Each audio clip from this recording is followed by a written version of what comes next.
pitch pipe.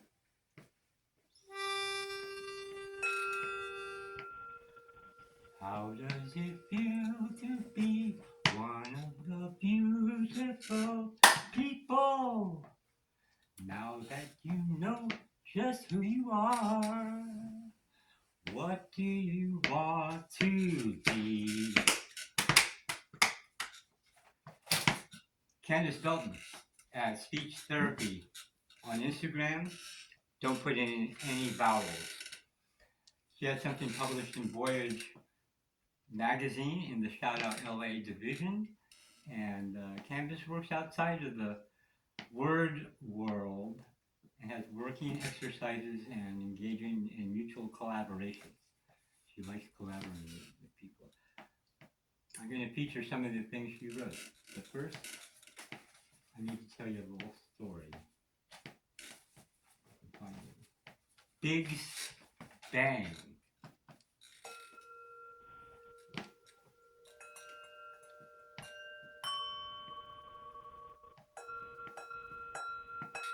In the beginning, there was nothing. There was a whole lot of it. Then that which creates set a perfect universe in stand.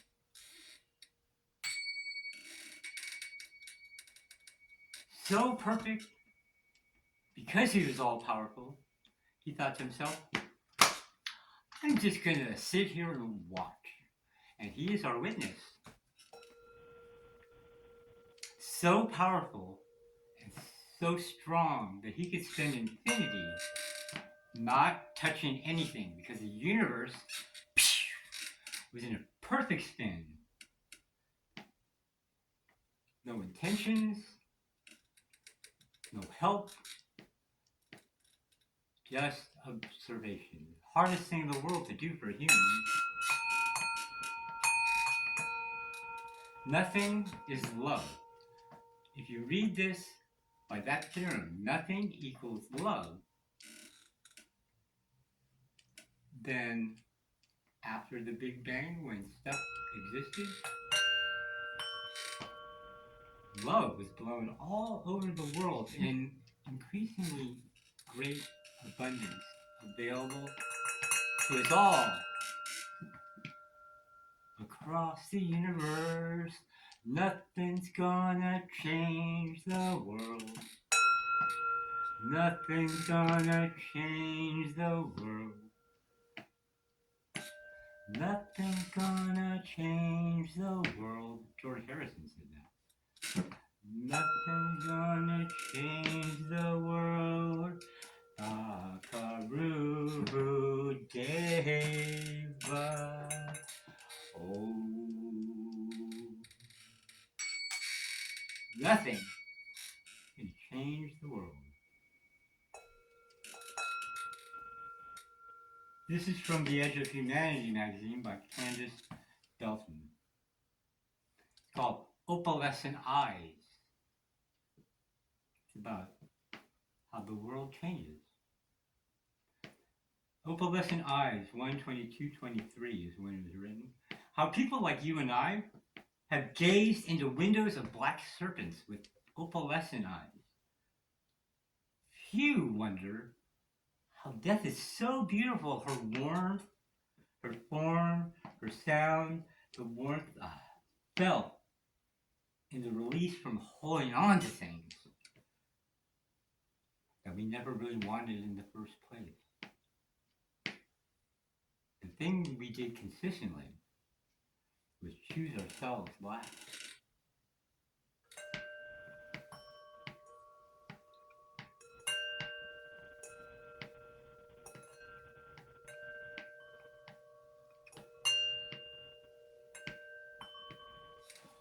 Ba-da-da-dum, da-da-dum-dum, da-da-dum-dum, da-da-dum-dum. Wake up, it's a Monday morning, nowhere to say goodbye. Can't read and the lights are changing. You can live your own life, making it happen. Working on your own time, living life and laughing. Oh no, they'll say, oh no. Oh no, they say. People hate it when you go against the general order. You know, there's a lot of people that saying the world's really messed up. Maybe they watch too much news or pay attention to propaganda. But I have another proposal, a poem I wrote called It's a Secret Love. I motion a proposition that LOVE is secretly, cunningly oozing all over the world and into our lives if we just pay attention. It's spreading itself insidiously, infecting humanity one person at a time. Don't ignore it. Don't be a pacifist in this world entertainment war. I've been involuntarily conscripted to the shock of our future, which happened just a moment ago. Mike Bloomfield, the guitarist for Bob Dylan on Like a Rolling Stone, he was in Monterey where he popped this off. People are groovy, and truly there is love. It's not BS. There is love. You must believe that. It's what's happening. It's all over. It's all over. I mean, little towns in like Iowa or Kansas, kids are freaking out over some insert your own iconic inspirational artist of your choice right here. Because art inspires. Art moves the heart. So I suppose what if actually love is a huge thing, but that does not have a good marketing director? I suppose, you know, maybe they're right. Those running the country, those renting space in our heads, those visiting their guilt and shame on us, I suppose. But I digress. Shh. It's a secret, love.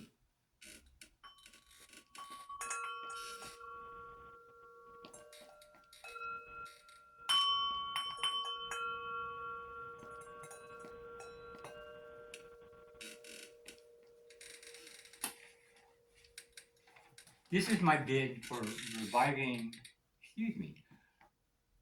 resuscitating, recitation. This is a poem by A.R. Ammon, and it's called Still.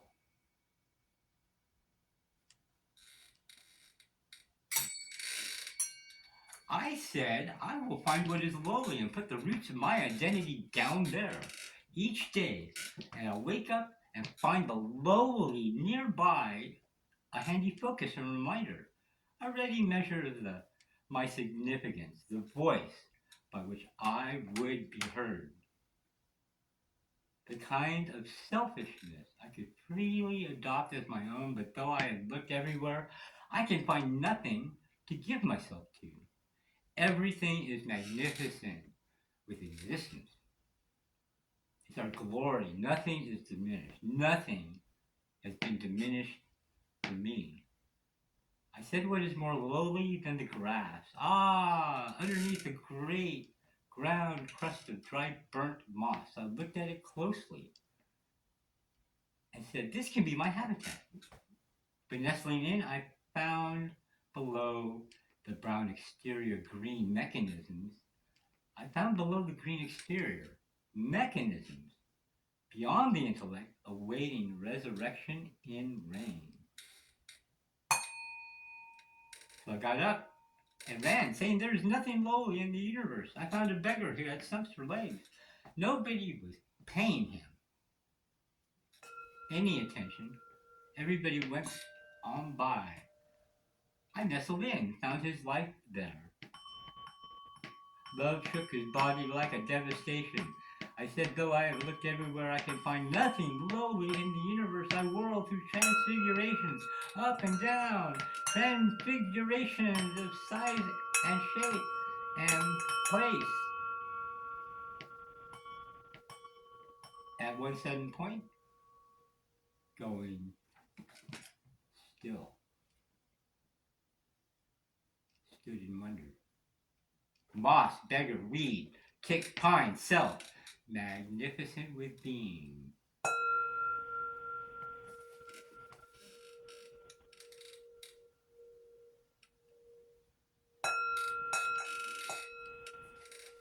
Belton is a songwriter of note. He has a group called One Way Ride in Boulder, Colorado. And there was one phrase in one of his songs that took me 3 months to figure out what he's saying, and I'd like to share it with you. I believe it's appropriate. Is it love that brings us closer to where we are? Or is it love that makes us run away like a getaway? Or is it love that brings us home?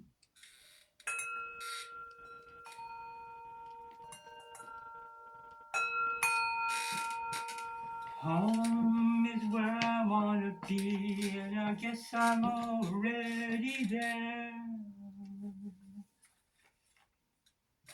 This is a poem with kind permission by Candice Belton, and it's called Get Well Soon. It's on the subject at hand. I know you won't see this letter because you're off somewhere trying to get better. I hope you know you haven't faded behind demons' shadows and that some are conditionally loving you. I heard our song today and was stung by jagged memories, poisoned with nostalgia. I could taste your name in the corner of my cracked lips. The spaces between my fingers have eroded down to valleys kissed by drought, thirsty for your ghost-like touch. And all the whiskey and cigarettes can't fill your place. Instead, your stunning face in clouds of smoke floating away with every breath. And I'm not so sure I have that many of those left. You are the masterpiece of life's fucked up puzzle. And I must admit, I've never ever met somebody who could make dying look so beautiful.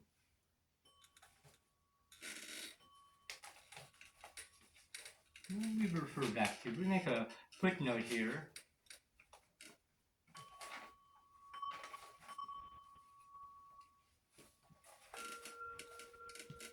Because it just makes me recall how few wonder how death is so beautiful. Her form and her sound, the warmth felt in the release from holding on to things we never really wanted in the first place. I find that comforting.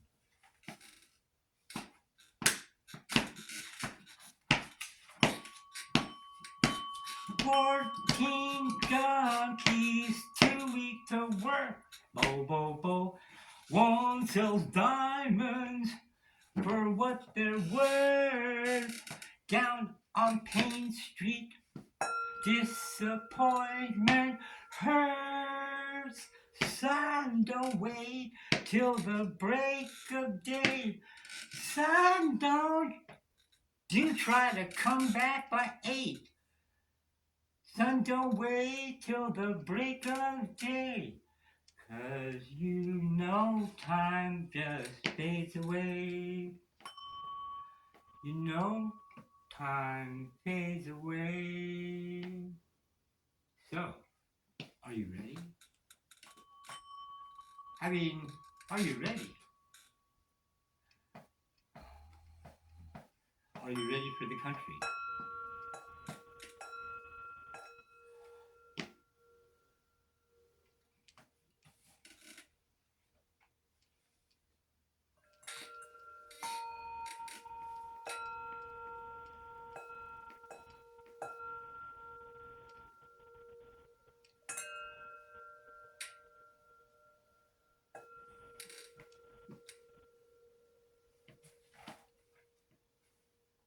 Don't tell me there is no mystery, mystery, mystery. Don't tell me there is no mystery. It's everywhere I turn. Infinity always gives me vertigo, vertigo, vertigo. Infinity always gives me vertigo and fills me full of grace. So what do we do with all this information again about how we die? I mean, it's part of how we live.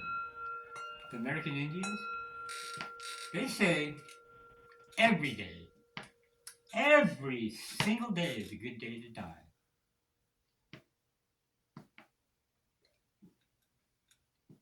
Any day is a good day to live. So all you stumblers who believe love rules, believe love rules, believe love rules. All you stumblers who believe love rules, stand up and let it shine. Stand up and let it shine. All right, take two.